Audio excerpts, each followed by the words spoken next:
Saludos, se le da una cordial bienvenida a la sesión de la asignatura de Introducción a la Economía, donde su facilitador, el ingeniero Hansi Cabral, estará desarrollando con ustedes el contenido de la unidad número 3. El contenido de la unidad número 3 tiene como eje temático las doctrinas económicas. Vamos a estar desarrollando en esta sesión de clase lo que son las escuelas o doctrinas económicas. ¿Qué estaremos viendo en esta sesión de clase?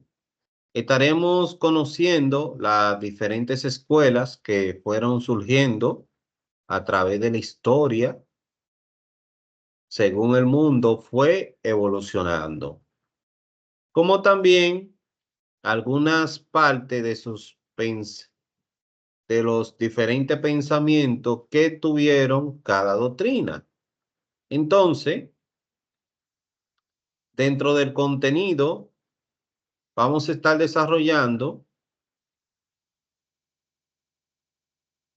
escuelas como fue el mercantilismo, la fisiocracia, perdón, y en este caso estaremos también indagando sobre la escuela clásica y las demás escuelas que fueron surgiendo. Vamos a empezar.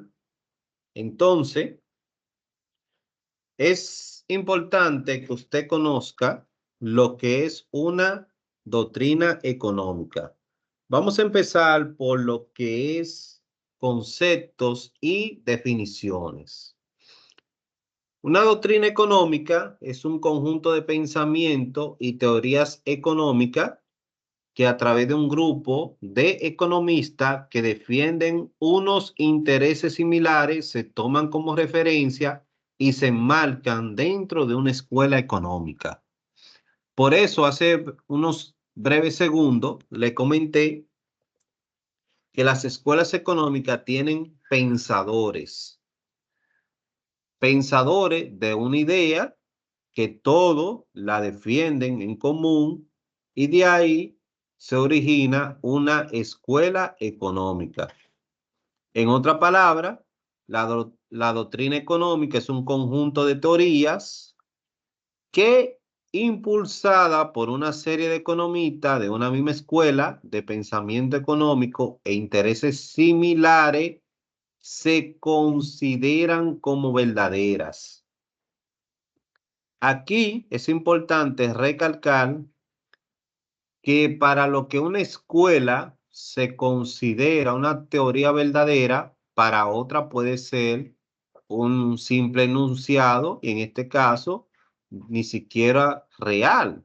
O sea, por eso hay ciertas disyuntivas y polémicas entre las diferentes escuelas de economía. A diferencia de la teoría económica, la doctrina suele representar un conjunto de teorías que analizan la totalidad de la economía, mientras que la teoría suele estar más relacionada con aspectos concretos de la misma.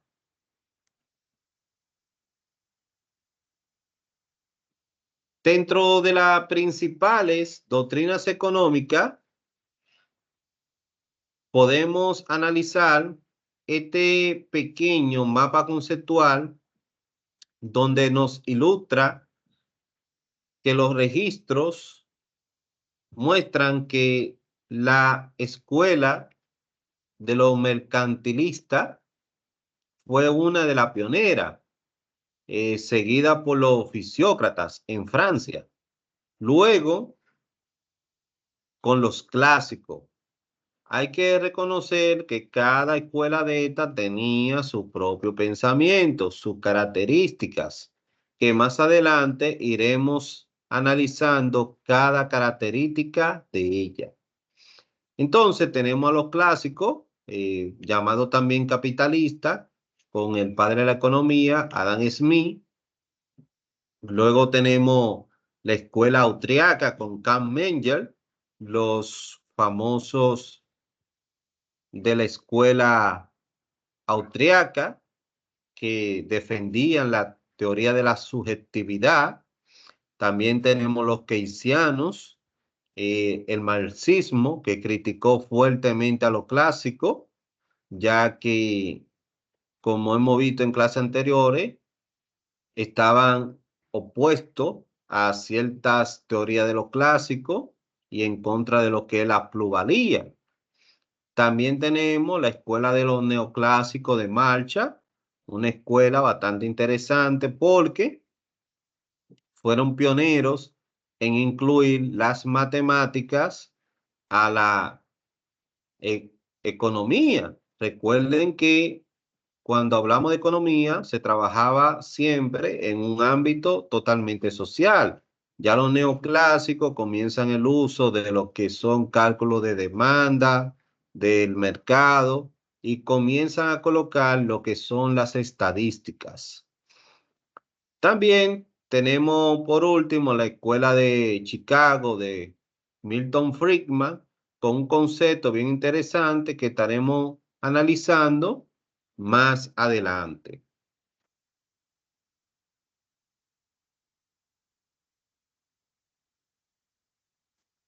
Entonces, dentro de las escuelas podemos mencionar algunas características fundamentales.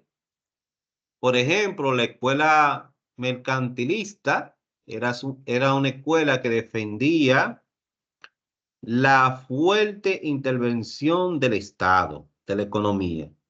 Vamos a estar analizando algunas escuelas y esta es una característica básica. Hay escuelas que apoyaban que el Estado tenía que interferir en lo que son los aspectos económicos, mientras que otras escuelas estaban totalmente opuestas a esa teoría o a esa idea. Entonces, dentro de los mercantilistas, dentro de sus propulsores, está Tomás de Mercado, fue uno de los más destacados. Por otro lado, la escuela marxista es una escuela que utiliza o tiene su fundamento las doctrinas derivadas de la obra de Karl Marx, la cual se basa en el que el capitalismo es un sistema económico totalmente errado y se pone opuesto a todas esas teorías. También la escuela clásica, que fue muy famosa por su libre mercado y con algunas teorías que más adelante estaremos desarrollando. Esas son algunas de las principales escuelas que surgieron, fueron pioneras y tuvieron un papel muy importante en su época. Vamos a estar ahora viendo un pequeño video sobre algunas ideologías económicas para ir entrando en contexto. Preste mucha atención al video. Las actividades básicas fueron la agricultura y el pastoreo de autoconsumo. Los esclavos, la principal fuerza de trabajo. Producían tejidos, piezas de alfarería, metal o madera, pero el mercado era débil. ¿Cómo? ¿No había salarios? Y ni teoría de precios. Pero entonces, ¿por qué es importante acercarnos a Grecia? Porque fue ahí que por primera vez alguien emitió juicios sobre lo que la actividad económica debía ser y hacer. ¿Es ético cobrar un interés por prestar dinero? ¿Es correcto tener esclavos? Tengo algunas dudas, pero de que el lucro es una infamia, estoy seguro.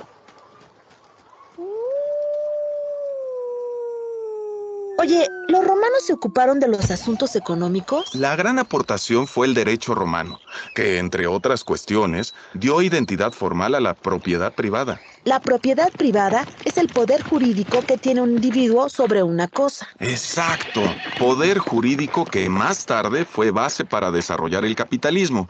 Pero calma, estamos en Roma. Aquí también se originó la cristiandad. Y una visión moralista de la economía. Durante la Edad Media, los campesinos comían de sus cultivos, hilaban sus ropas y daban a los señores feudales parte de su producción. El mercado era débil. Sin embargo, el filósofo Tomás de Aquino, retomando las inquietudes de Aristóteles, analizó la equidad en el precio de los bienes. El precio justo es una obligación religiosa. Quien lo quebrante será condenado. A quemarse en el infierno. Como en Grecia y Roma antiguas, en la Edad Media la economía se mezcló con la ética. Apaga ese infierno y prosigamos nuestro viaje. El descubrimiento de América y la exploración del Lejano Oriente fortalecieron el mercado. Entonces es que aparece el mercantilismo. Entre el siglo XV y mediados del XVIII. Exacto. Los mercantilistas conquistaban nuevos territorios y obtenían materias primas. Decían que para tener una economía fuerte, un país debía vender mucho y comprar poco, así como acumular metales preciosos. Pero, ¿influyeron el oro y la plata extraídos de las minas del Nuevo Mundo? Uy, muchísimo. Representaban poder y seguridad para los países e influyeron en la llamada revolución de los precios. ¿Revolución de los precios? Sí.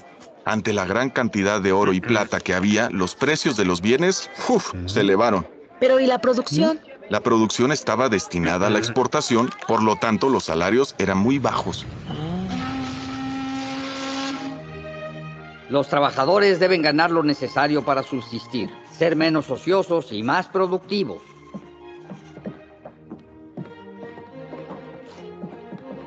A mediados del siglo XVIII surge en Francia la fisocracia. Fue una escuela de pensamiento contraria al mercantilismo y poca influencia.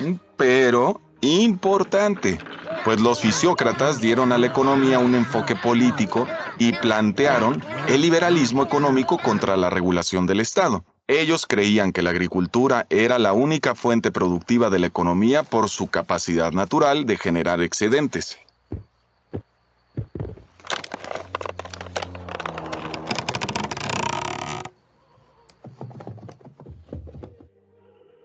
Y a los productos de fábrica los consideraban estériles por no poder multiplicarse igual que una semilla.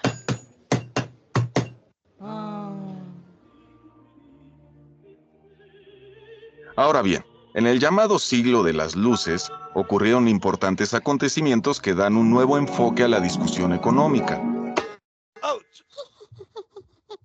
Se divulgaron grandes tratados políticos y filosóficos, entre ellos una investigación sobre la naturaleza y causas de la riqueza de las naciones del escocés Adam Smith, obra que da inicio a la escuela clásica, que es la primera escuela moderna de economía.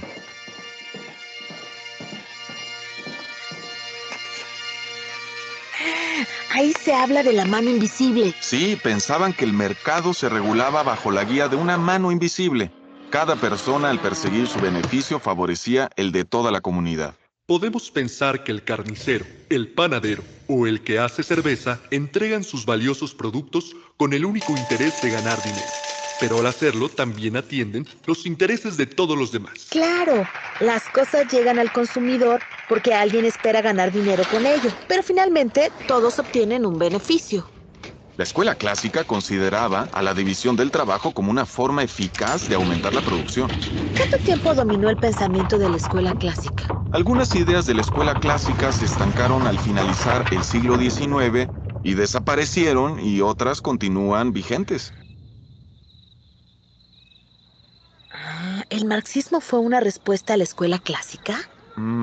Mira, Marx vivió los efectos de la revolución industrial para constatar que la clase trabajadora recibía escasos beneficios.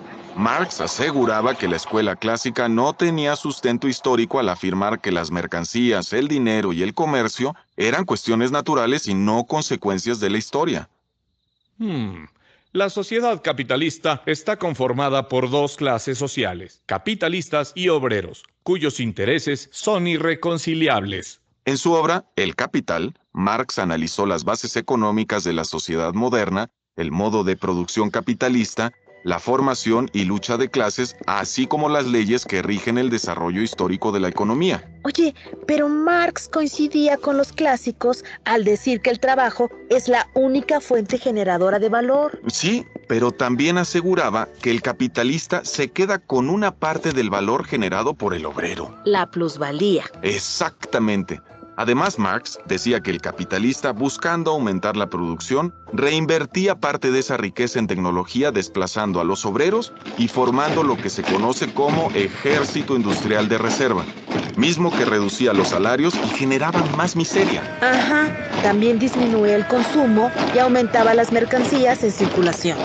Un círculo vicioso. Ahora, diversos pensadores en distintos países y casi al mismo tiempo analizaron el comportamiento del mercado y los precios. Muchos coincidieron en sus ideas y crearon la corriente neoclásica. O sea que influyó la prosperidad que estaba ocurriendo en las sociedades occidentales. Claro. Además, en la investigación y el conocimiento científico, había un clima optimista que contagió a los pensadores neoclásicos, quienes hicieron suya la fe en el progreso y la bondad de sus resultados. Los neoclásicos fueron los primeros en aplicar el análisis matemático a la economía. Así es. Además, aseguraban que los individuos eligen razonablemente para obtener beneficios, sean consumidores o productores, y eso favorece al mercado. Para ellos la competencia era básica. El vendedor siempre querrá cobrar más y el consumidor querrá pagar menos. Al haber competencia, la oferta y la demanda llegan a un precio que equilibra las expectativas de ambas. El mercado se arregla solo y los precios se equilibran. Algo así como la mano invisible de Smith. ¿Aceptaban que el Estado interviniera? No, hombre, ni tampoco la existencia de monopolios. ¿Cuándo declina la estrella de los neoclásicos? En los años 20 empezó a recibir severos cuestionamientos por su limitada capacidad de respuesta. Definitivamente la crisis financiera de 1929, la caída en la producción y el desempleo masivo... Fue su desgracia. Bueno. Ellos sostenían que la economía lograría el equilibrio por sí misma sin intervención del Estado. Pero la economía se colapsó. Sí, hubo una recesión, pero años después, John Keynes publicó su obra Teoría General de Ocupación, el Interés y el Dinero, que da inicio a la revolución keynesiana, aunque la escuela neoclásica no muere del todo. Creo que estoy escribiendo un libro sobre teoría económica que producirá una gran revolución en la manera de pensar del mundo sobre los problemas económicos. Supongo que no enseguida, sino en el curso de los próximos 10 años. Pero, atención, la escuela neoclásica no termina aquí. Ah, ¿no? ¿Por qué? ¿Qué más dice Keynes? Entre otras cosas, que el mercado por sí mismo no puede arreglar sus desajustes y que el Estado debe intervenir en la economía a través de inversiones públicas. Como la construcción de grandes obras. Sí, en parte. Al principio, las ideas de Keynes encontraron resistencia entre los principales economistas norteamericanos, pero con el tiempo fueron aceptadas. Entonces, siguen vigentes. Bueno, sí. Después de la crisis del 29, la corriente neoclásica reformula su pensamiento, tomando lo mejor y estableciendo lo que se conoce como la síntesis neoclásica. Entiendo. Una vez más, hay un reacomodo de ideas. En el transcurso del siglo XX surgieron nuevas corrientes como la escuela monetarista, liderada por Milton Friedman. Él propuso regular la cantidad de dinero en circulación para controlar la inflación y adaptó una antigua teoría del dinero. A largo plazo, las variaciones de la oferta de dinero influyen en el nivel general de los precios, pero no afectan a la producción ni al empleo. Uy, suena complicado. Oye, ¿quiénes son los líderes actuales? Mira, en este momento existen otras escuelas o corrientes de pensamiento como las expectativas racionales o los post-keynesianos, pero no hay escuela líder. Continúa el debate, pues los desequilibrios de la economía siguen sorprendiéndonos. Digamos que no hay escuela con bola de cristal. Bueno, es que el pensamiento económico busca precisión para anticiparse a los problemas y encontrar equilibrio, pero... Insisto, por eso sería bueno contar con una bola de cristal. Así todos los economistas estarían de acuerdo. Yo creo que ni con una bola de cristal se pondrían de acuerdo. Decía Bernard Shaw, si se colocaran a todos los economistas uno al lado del otro, aún así no llegarían a una conclusión.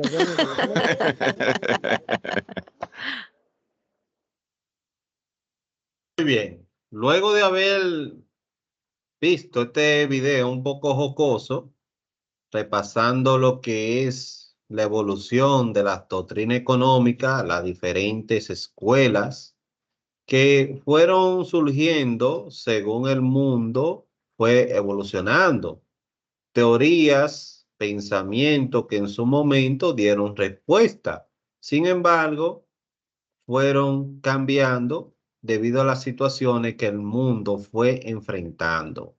El video hace una recopilación de la antigua Grecia, donde Aristóteles se hacía cuestionamiento de las clases sociales, de la equidad, en la antigua Roma, donde se comenzó a desarrollar la propiedad privada, y la Edad Media, donde los plebeyos que tenían que hacer una producción, otorgárselo a los feudos, como a los condes, vizcondes, marqués. Estos no tenían una gran equidad. De hecho, fue cuestionado por Tomás de Aquino. Ya cuando concluye lo que es la Edad Media con el descubrimiento de América, es que comienza a surgir la escuela del mercantilismo. El mercantilismo fue una escuela que se desarrolló durante los siglos XVI y XVIII en Europa. Y una de sus características principales es que el gobierno o el Estado interfería en la economía.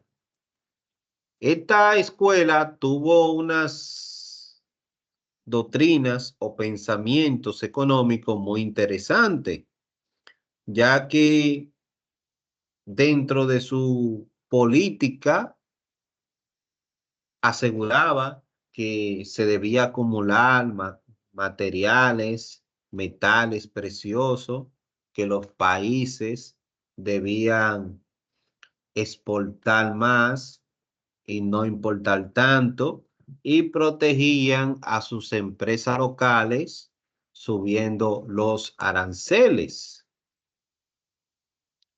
Entonces, el fomento de la agricultura, la minería, en esta etapa no era la que tenía mayor valor. Por ejemplo, te repito, el país, mientras más acumulaba materiales, metales preciosos, su economía era la mejor. Siempre decía que las exportaciones deben de superar las importaciones. Vamos a ver un pequeño video para hacer un recuento sobre lo que es el mercantilismo.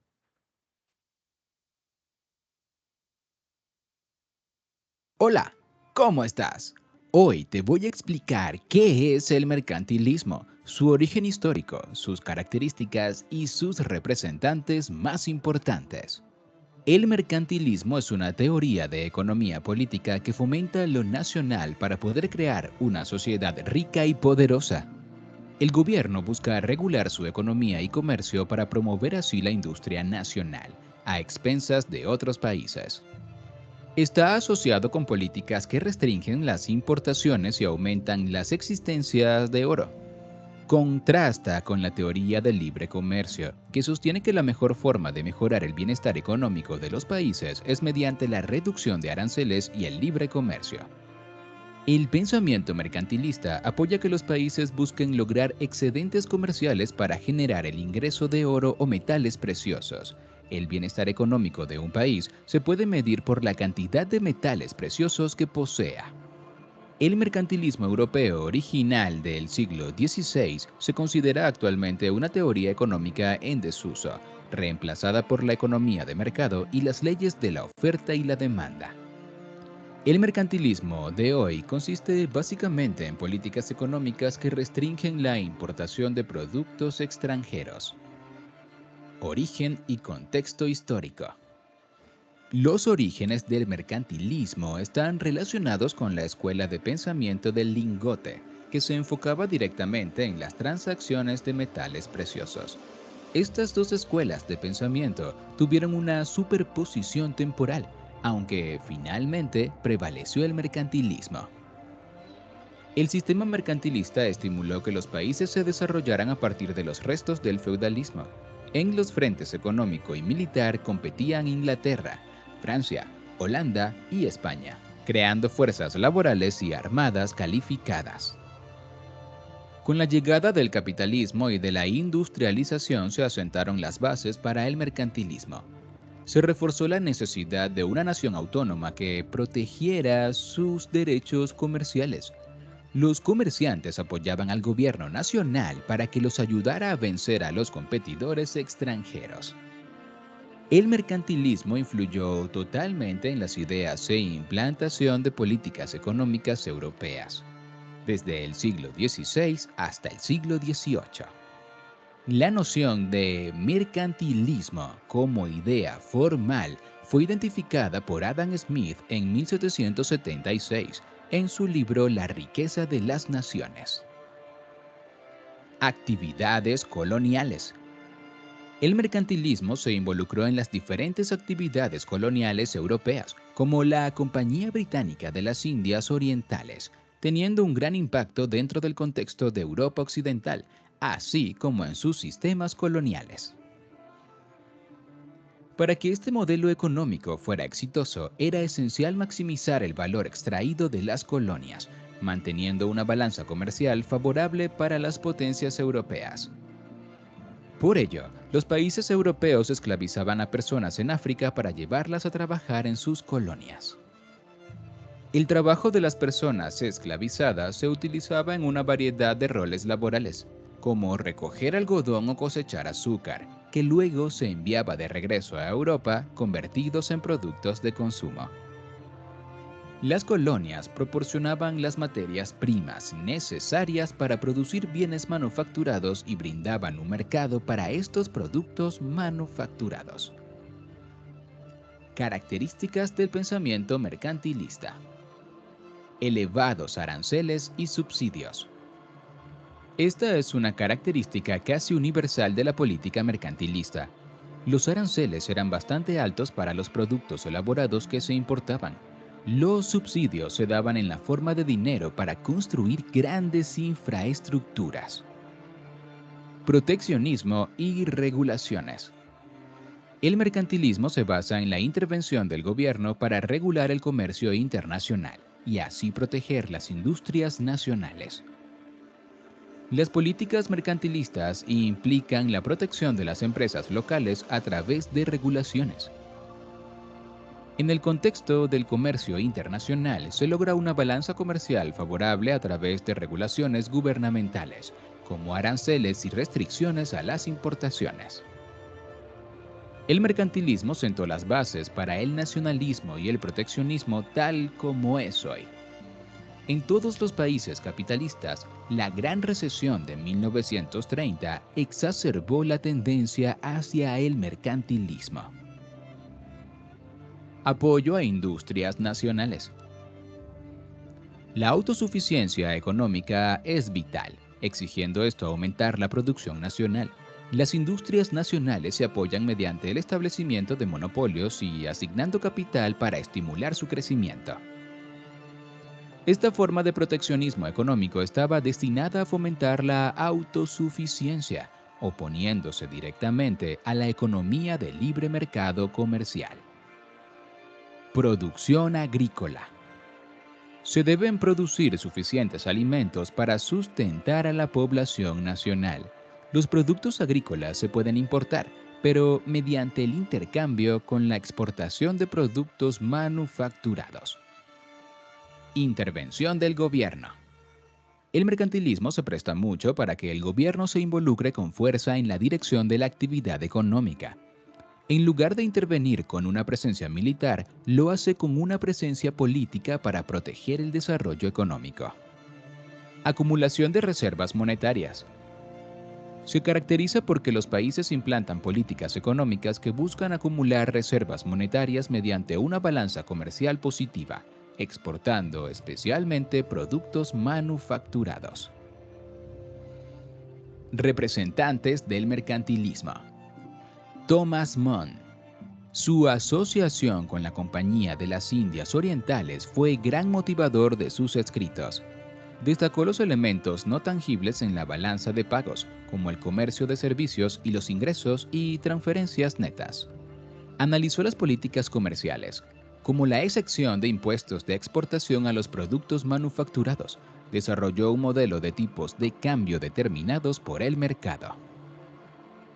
Josiah Child indicó que el comercio internacional no podía ser unidireccional, siendo inevitable algunas importaciones. Relacionó las tasas de interés con el comercio, mostrando que una baja tasa de interés fomentaba la expansión comercial. Desarrolló una teoría económica colonial, vinculándola al empleo local. Descubrió que la emigración producto del colonialismo creaba en el extranjero una demanda adicional de productos del país de origen, donde los trabajadores locales podían emplearse mejor. Jean-Baptiste Colbert. Este francés estudió las teorías económicas del comercio exterior. Pedía una estrategia económica que protegiera a la corona francesa de una clase mercantil holandesa en ascenso, aumentando el tamaño de la armada francesa para que Francia controlara sus rutas comerciales y así aumentar su riqueza. Aunque sus prácticas resultaron infructuosas, sus ideas fueron muy populares, hasta que fueron eclipsadas por la economía del libre mercado. Antonio Serra. En su escrito, Tratado sobre las causas que pueden hacer que abunden metales preciosos en reinos donde no hay minas, se encuentra plasmada la visión mercantilista de este italiano. Indicaba que algunos países poseían minas, pero en otros países la presencia de estos metales podía atribuirse a la cantidad de población, su cantidad de industrias, regulaciones del soberano, extensas operaciones comerciales. Philipp von Hornig, escritor austríaco, afirmaba que el poder de un país venía dado por sus excedentes de oro y plata. Todo lo demás necesario para su subsistencia debía proceder de sus propios recursos, sin depender de otros países. Planteaba que había que compararse siempre con el extranjero, porque la riqueza debía manejarse en términos relativos, ya que no dependía de la cantidad de riqueza absoluta que se poseyera, sino de su relación con la de países vecinos. Ya hemos llegado al final. Como ejercicio, te propongo que dejes en los comentarios las características que crees más importantes del mercantilismo. ¡Feliz día y hasta pronto! Como pudimos repasar en el video, todavía hay teorías del mercantilismo que se siguen usando hoy en día. Por ejemplo, podemos analizar cómo hay países que protegen a sus industrias, regulando lo que son los aranceles o los impuestos aduanales. Vamos a ver ahora cuáles fueron los fundadores de la economía. Entonces, los primeros trabajos de economía normalmente se le atribuyen a los clásicos Adam Smith, padre de la economía, Thomas Malthus y David Ricardo. Todos estos pertenecientes a la escuela clásica. Y también algunos fisiócratas como Westna y Turgot.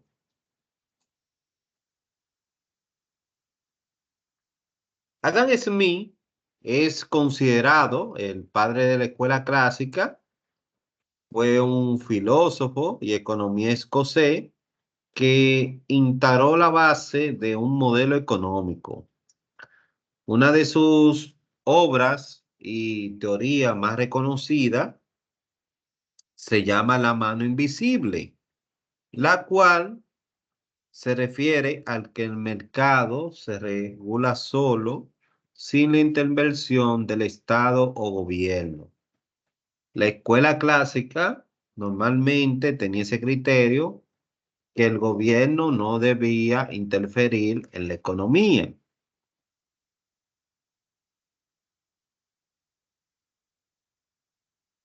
La escuela clásica y los aportes que hizo Adam Smith son que reconoce la división del trabajo en actividades especializadas, reconocen las competencias de un libre mercado y creen que la base de un crecimiento económico es la acumulación del capital. Hay que reconocer que el capitalismo tuvo un gran auge porque fue respaldado por la escuela de los clásicos. Otro fundador, ese señor que usted observa ahí, David Ricardo, fue un economista que tuvo grandes aportes en la escuela clásica. Este señor aportó sobre lo que es la teoría cuantitativa del dinero y también hizo estudios sobre lo que son los beneficios y salarios. Otro aporte de David Ricardo es la teoría del valor trabajo, que más adelante estaremos analizando, la cual se refiere que el producto tiene un valor según la cantidad de trabajo que se le influya en él, que se le coloque. Si usted le coloca, le dedica mucho tiempo a un producto, insumo, mano de obra, entonces el producto tiene un mayor valor. Eso se refiere a la teoría del valor trabajo. Thomas Matthews, este señor hizo grandes aportes, también conocido por su teoría de la población, el cual criticaba porque los recursos, como son finitos, la población se duplicaba, entonces apoyaba que debían existir ciertas epidemias para que la población no creciera tanto, ya que los recursos eran escasos.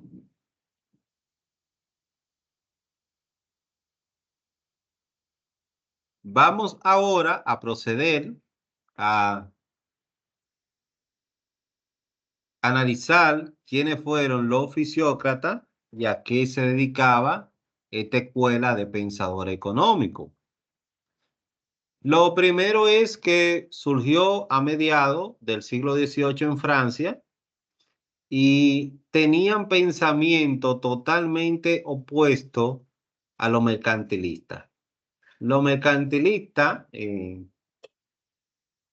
pensaban que la acumulación de los metales preciosos era la economía fundamental, mientras que los fisiócratas se enfocaban en la agricultura.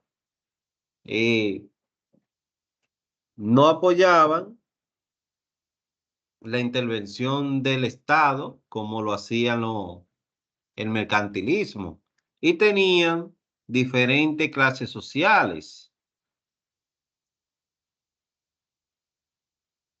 Entonces, ellos sostenían que la tierra era la única fuente que generaba riqueza y que las actividades agrícolas eran lo que iba a sustentar la economía de un país. Uno de sus fundadores fue Cuesna, el cual clasificó las tres clases sociales como los agricultores, que eran la clase productiva, una clase estéril, que eran artesanos y comerciantes, y una clase propietaria de las tierras llamada los llamados terratenientes. Esas eran las tres clases sociales que ellos definían para un país o población. Un fundador bien importante de esta escuela fue el francés Roger Turgot, el cual fue uno de los propulsores por el pago de legalizar el interés. Recuerden que ya que la agricultura era fundamental, los agricultores necesitaban dinero para trabajarla. Y de aquí, esa ley de los intereses comenzó a ser impulsada por este señor.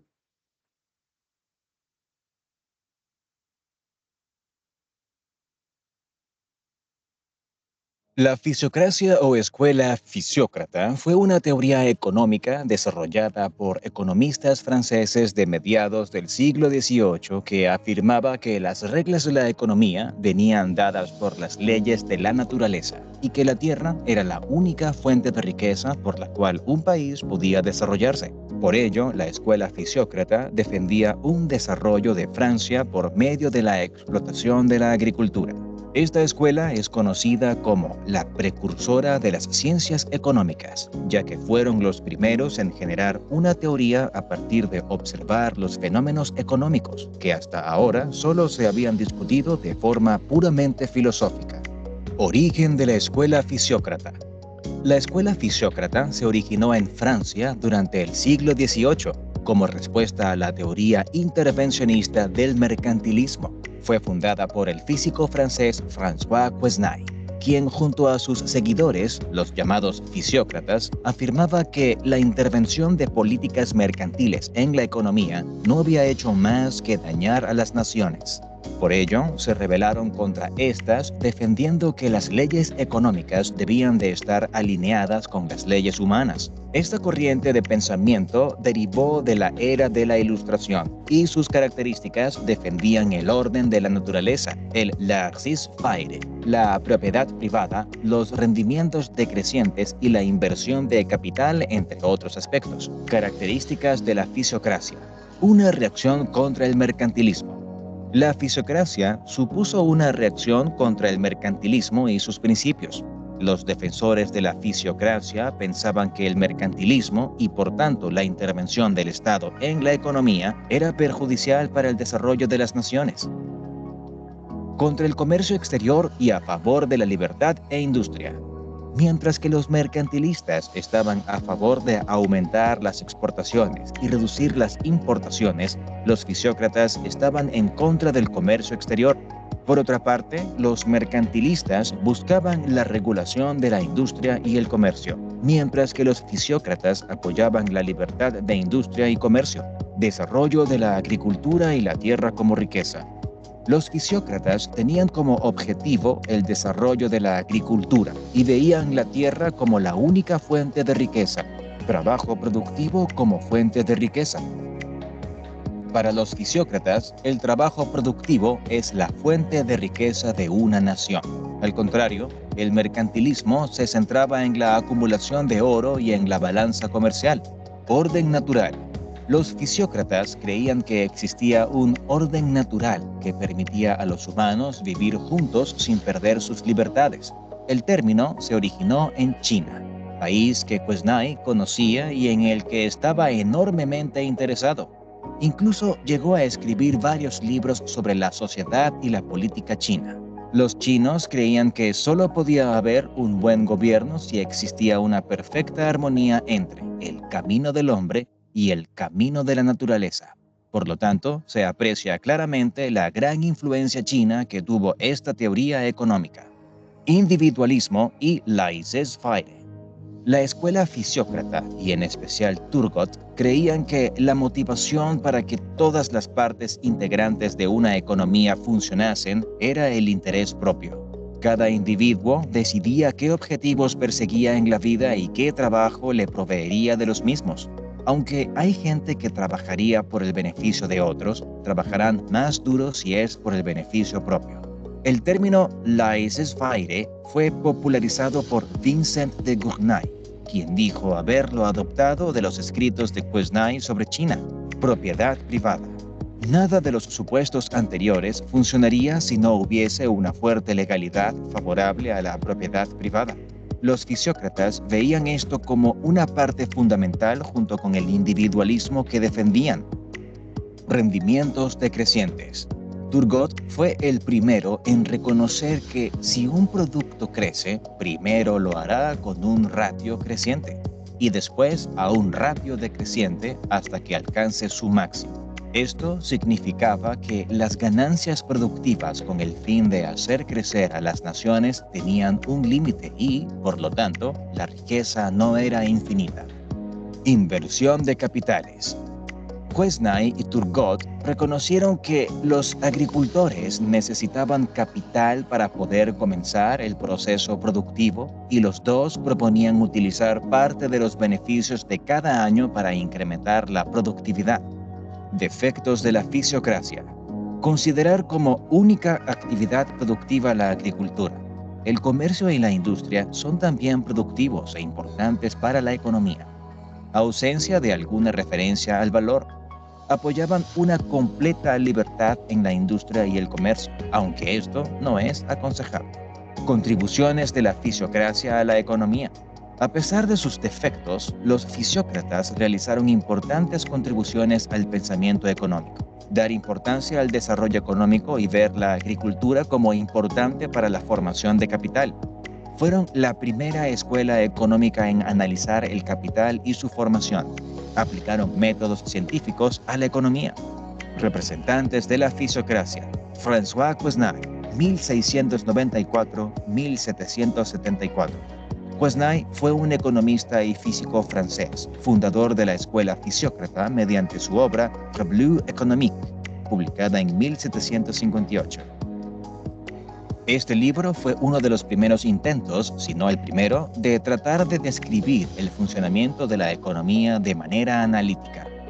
Es por ello que es una de las primeras contribuciones importantes al pensamiento económico, que luego sería continuado por los teoristas clásicos como Adam Smith y David Ricardo.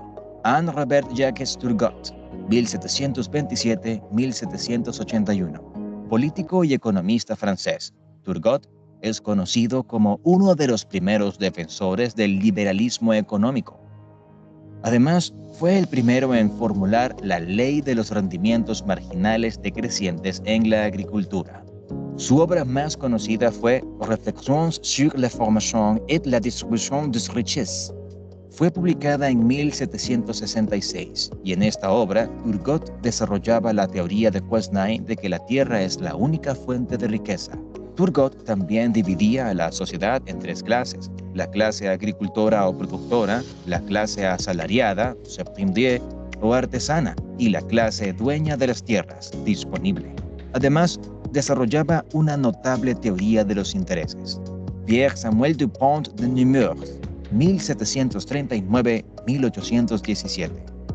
Otro conocido fisiócrata fue Pierre Dupont, un economista, oficial de gobierno y escritor francés, fiel seguidor de Quesnay. Mantuvo una relación muy estrecha con él. Pierre Dupont escribió varios libros como La fisiocracia.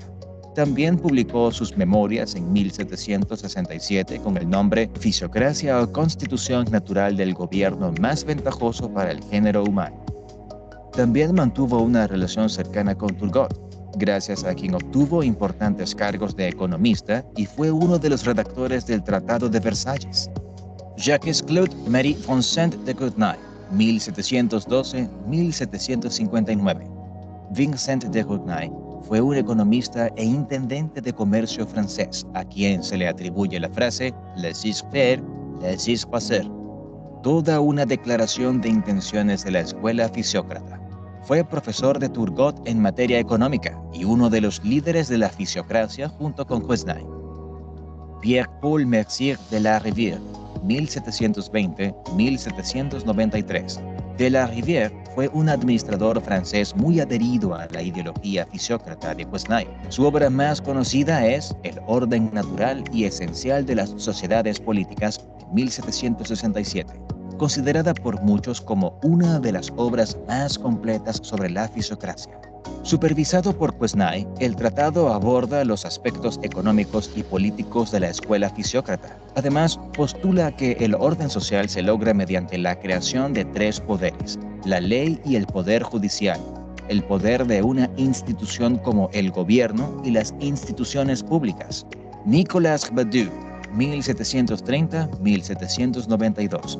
Badiou fue un sacerdote y economista francés que inicialmente se opuso a las ideas de la escuela fisiócrata, para más tarde ser un abanderado de las mismas. Fue el fundador del semanario Ephémérides, el cual dirigió hasta 1768. A partir de ese año pasó a manos de Dupont. En ese semanario publicaron Quesnay, Dupont, el propio Badiou y Turgot, entre otros. A Badiou se le atribuye la creación del nombre fisiocracia.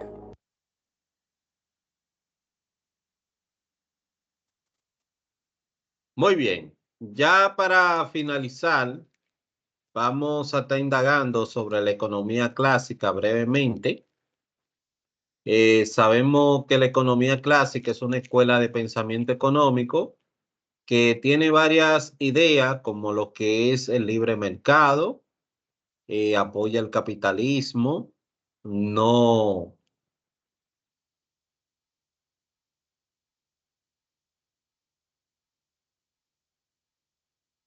apoya la intervención del Estado en los procesos que tienen que ver con el desarrollo de la economía y sobre todo, en este caso, también es importante señalar que apoya la teoría del valor trabajo que se basa en los costos de producción o los insumos que lleva un producto. La escuela clásica, recuerde, fue fundada por Adam Smith, padre de economía. Tiene varias teorías como la de la mano invisible, tiene la teoría de la población, tiene la teoría del valor trabajo. Hay otras escuelas también que hicieron grande aporte, como la escuela austriaca, que estaremos viendo más adelante en las siguientes unidades, y también estaremos desarrollando algunos conceptos de la escuela de marcha. Hasta aquí la explicación de las doctrinas económicas. En las siguientes clases estaremos indagando sobre otras escuelas como escuelas neoclásicas. Recuerde, si tiene alguna duda o pregunta, dejar su comentario en el canal de YouTube.